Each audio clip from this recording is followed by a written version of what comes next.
Has this ever happened to you? You have a list of all the things you need to do when you get home from work, arrive home equipped with a game plan, but open YouTube. Just for one video, you tell yourself, oh look, Nick Diorio's live. Okay, guess I shouldn't use that example. Oh look, Cope and Seethe is live. I guess I'll pop in for a little bit before I get to work. Before you know it, 3 hours have passed, it's 11 p.m. and surrounded by unfinished tasks, you're left wondering how the couple minutes you intended to spend online somehow took over your entire evening. Again, it feels like my perception of time has been completely fucked up by how inseparable technology is from our lives today. So, how did we get here? How did we go from having clear, structured days to a lot of people seeming to resonate with this feeling that time is slipping away faster than ever? In this video, we'll discuss how technology is changing our relationship with time, for the worse. She's kind of an up-and-coming YouTuber. Kinetic Kel? Kinetic Kel. Why, you know her? It's a strange phenomenon, isn't it? This compulsion to be constantly engaged, but not that engaged at all. To seek out distraction at literally every turn. Shh. Do you hear that? It's silence.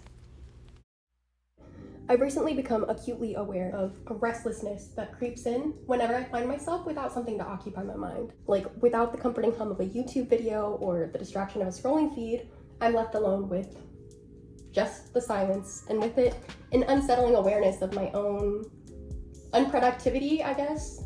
I don't know if that's exactly the word I'm looking for, but every notification, every auto-played video Brings this fleeting but powerful hit of dopamine, but always at a cost.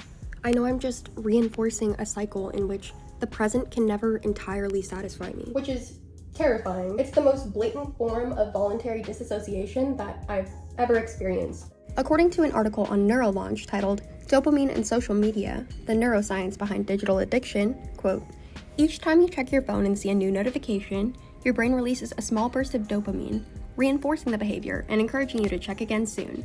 This creates a short-term dopamine feedback loop, which shapes our behavior and decision-making, where the act of checking technology becomes a self-reinforcing cycle. It begins with the anticipation of a potential reward, which causes a slight increase in dopamine levels.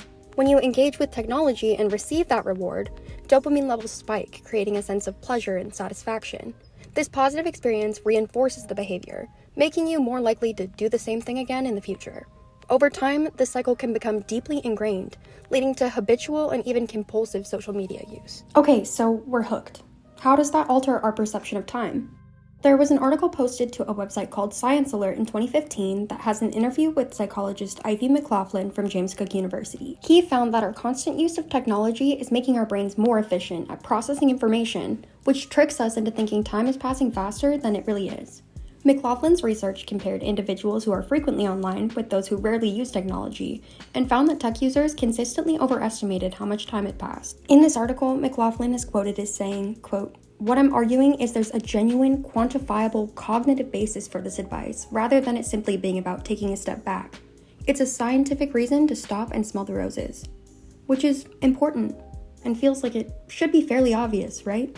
If technology is robbing us of our time, or perceived time, it's time to detach ourselves from its parasitic claws, which should be easy enough, right? Unfortunately, not. Hi, I'm Kel. I'm an addict, and you just might be as well. Listen, it's not entirely that you're just an unmotivated piece of shit with no discipline. This cycle that a lot of us seem to get caught in is a direct result of us reinforcing those neural pathways by indulging in the desensitization that technology provides, making it chemically, fundamentally harder to keep time management related promises to yourself. Literally the same neural pathways affected by alcoholics like me, so it's some serious shit. This obligatory separation from distraction that has to happen in order for you to reclaim your time, your creativity, it's fundamentally not going to be easy because that compulsion to drown out your thoughts with technology is a genuine, observable addiction.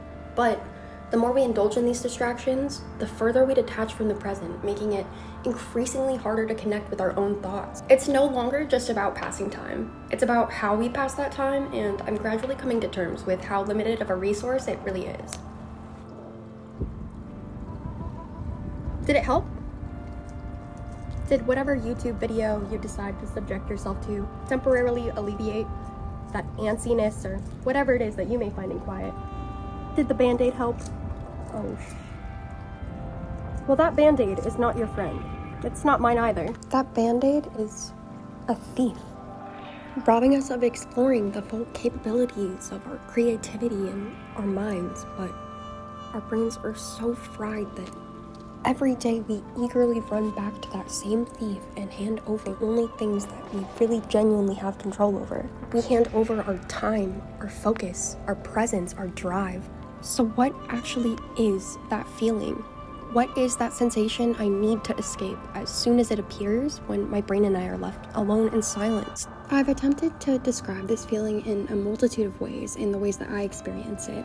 Whether that's becoming acutely aware of that restlessness that creeps in, an unsettling awareness of my own unproductivity, voluntary disassociation of sorts, antsiness. The thing is that all of these have inherently negative connotations, and I'm challenging myself to recharacterize my relationship with that feeling. Restlessness. That's the word I keep returning to. The Oxford Dictionary, I know, defines it as the inability to rest or relax due to anxiety or boredom. And this is how we've been conditioned to see it. A curse, a sign of stagnation, a state to avoid at all costs. Dictionary.com, however, describes restlessness as discontent or dissatisfaction that drives one to keep looking for solutions, alternatives, or new things, which is a much more optimistic perspective, one that leans into the idea that restlessness is more than just discomfort. It's a catalyst.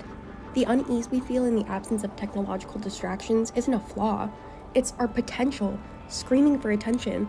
It's our brains trying to remind us of everything we're capable of making and achieving. That discomfort is where your ambition and creativity lie. We need to let ourselves sit with that restlessness or whatever it is that comes without background noise. To drown that out is to kill what we're capable of. Now listen, technology is designed to rob us of our time and critical thinking skills inherently.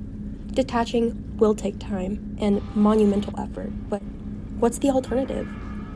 It's potential energy, something we all possess, but you're the only person capable of converting that into kinetic energy.